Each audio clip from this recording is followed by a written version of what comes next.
అందరికీ నమస్తే అండి. దొండకాయ కర్రీని ఈజీగా టేస్టీగా ఎలా చేయాలో చూపించేస్తాను రండి.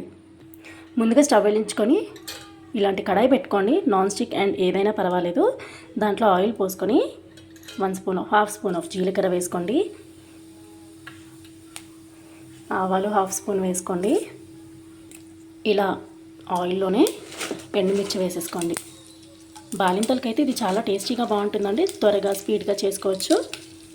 చూసేయండి. ఇదే దాంట్లో నేను ఒక 10 వెల్లుల్లి రెబ్బలు దంచి వేసుకుంటున్నాను.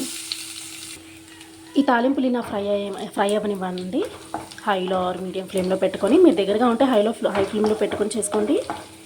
ఇప్పుడు ఇలా లైట్ బ్రౌన్ అయ్యాక ఒక 2 ఆనియన్స్, దొండకాయలకి తగినంత ఆనియన్స్ వేసుకోండి. ఆనియన్స్ వేసుకొని ఇలా తిప్పేసుకోండి. ఇందులోనే ఒక హాఫ్ స్పూన్ ఆఫ్ పసుపు వేసుకొని తిప్పేసుకోండి. ఇందులోనే ఒక 1 స్పూన్ ఆఫ్ సాల్ట్ అండి.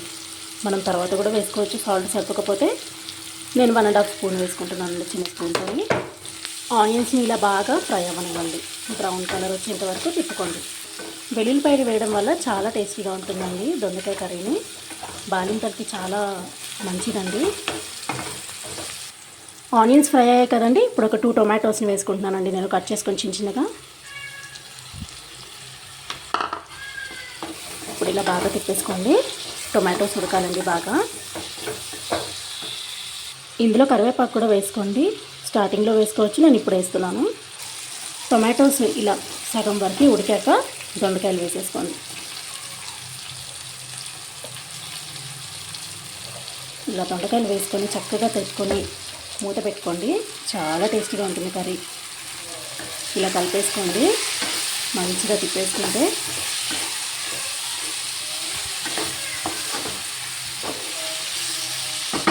ఇలా తిప్పుకొని చక్కగా మొత్తం కలిసేలాగా తిప్పుకొని మంచిగా మూత పెట్టేసుకోండి.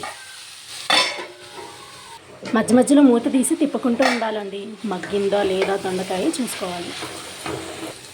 ఇలా కర్రీ మగ్గాక మంచిగా ఉడికాక దొండకాయలు లాస్ట్లో 2 స్పూన్స్ కారం వేసుకోండి. కారం వేసుకొని ఇలా మొత్తం కలిసేట్టుగా కలుపుకోండి. మళ్ళీ మూత పెట్టుకోండి కలుపుకున్నాక. చూసారా, టేస్టీ దొండకాయ కర్రీ చాలా బాగా టేస్టీగా చాలా బాగుంటుందండి. రెడీ అయిపోయింది. సో ఒకటి గుర్తుపెట్టుకోండి, ఇందులో వెల్లుల్లిపాయలు ఎంత బాగా వేసుకుంటే అంత టేస్టీగా ఉంటుంది. Thank you.